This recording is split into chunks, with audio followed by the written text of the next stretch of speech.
예를 들어서 목이 있고 화가 있고 토가 있고 금이 있고 수가 있다면 이 목화토금수의 개념을 조금 다시 한번 정립을 하고 넘어가자고요. 그러니까 목은 태어난 거고 그게 화로 펼쳐져서 뭐 토에 잠깐 뭐 마디를 형성했다가 뭐 금으로 가서 수로 가고 이제 이런 건데, 우리가 목 그러면 자꾸 나무를 생각하잖아요. 그렇게 하면 안 되거든요.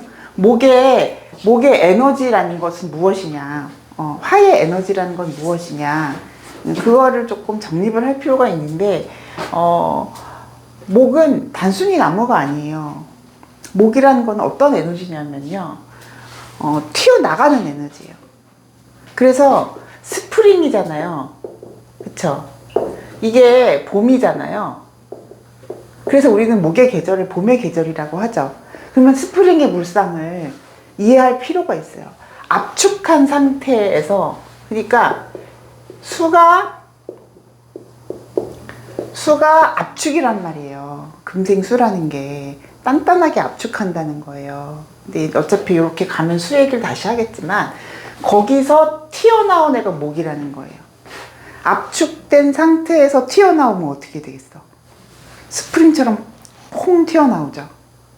어떤 물상도 되냐면, 아기가 태어날 때 절대 그냥 나오지 않아요. 확 돌면서 머리부터 확 나온대요. 나는 못 봤어.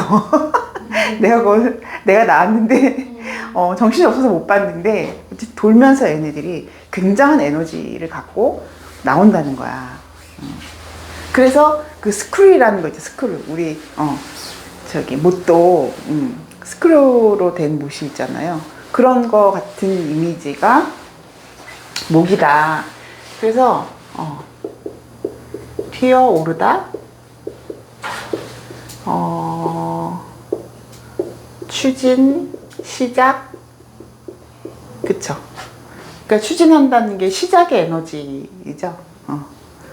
그리고 목은 순수하다.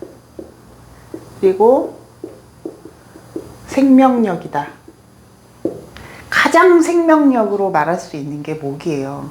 그러니까 모든 생명체를 우리는 목으로 볼 수 있다. 그래서 사주 안에 목이 있으면 그냥 저 목을 어떻게 키울 것인가. 목은 자라야 돼요. 그래서 자라고 싶다. 근데 이 정리를 한번 했었나요? 그럼 빨리 합시다. 5분 내에. 그래서 그것이 이제 화가 됐다는. 그러니까 이게 왜 얼마만큼 중요하냐면, 사주 보다 보면 목화토금수의 기본 개념이 계속 떠올라요. 그래야 그것이 보여요. 아, 이 사람이 뭐 하는 사람이구나. 어떤 심리 상태에 있겠구나. 그래서 그 목이 화를 받다는 거는 이제 자란다, 성장한다. 성장의 의미이면서 섞이고 확산하는 에너지다. 확산. 쫙 펼쳐지는 에너지인 거예요. 그냥 우리가 요즘 막 그 꽃 피는 거 보이잖아요. 벌써 목련이 폈더라고요. 너무 신기해 진짜. 너는 어디다 나온 거야 도대체. 나 너 못 봤는데 어느 날 아침에 이렇게 보니까 확 피어 있던데, 그렇게 확산하는 에너지라는 거죠. 아직은 이제 그 목련 같은 경우는 워낙 이른 봄에 피기 때문에 그렇게 보이는 건데, 아직은 이제 화의 계절은 안 온 거지만, 화의 계절은 만물이 막 다 펼쳐지는 거예요. 그래서 요거를 청년기라고 해요. 청년기. 이거를 유년기라고도 하죠. 인간의 어떤 스테이터스로 본다면 그렇겠죠. 그래서 화는 팽창하는 에너지예요. 팽창. 막 팽창하는 거예요. 막 팽창. 그래서 화라는 거는 토가 그 영역을 규정 지어주지 않으면 끝없이 팽창하는 거예요. 그래서 화는 빛이고 또 열이다라고 하죠. 빛과 열을 구분을 해야 되기는 해요. 주로 이제 병화를 빛으로 보고 정화를 열로 보는데, 그것도 사주에 따라 다르죠. 그러니까 이현 선생님의 화들은 다 빛이에요. 아무리 정화라 해도. 왜? 해월생이기 때문에. 그러니까 월을 봐야 되죠. 그 계절에는 다른 에너지들이 어떠한 운동성을 갖느냐. 해월이면 수의 계절이기 때문에 열이 될 수가 없는 거예요. 아무리 화가 많아도. 자, 그래서 막 이 팽창하는 거를, 끝없이 팽창하는 거를 토가 딱 영역을 구분 지어주는 거예요. 화생토라는 게 그런 거예요.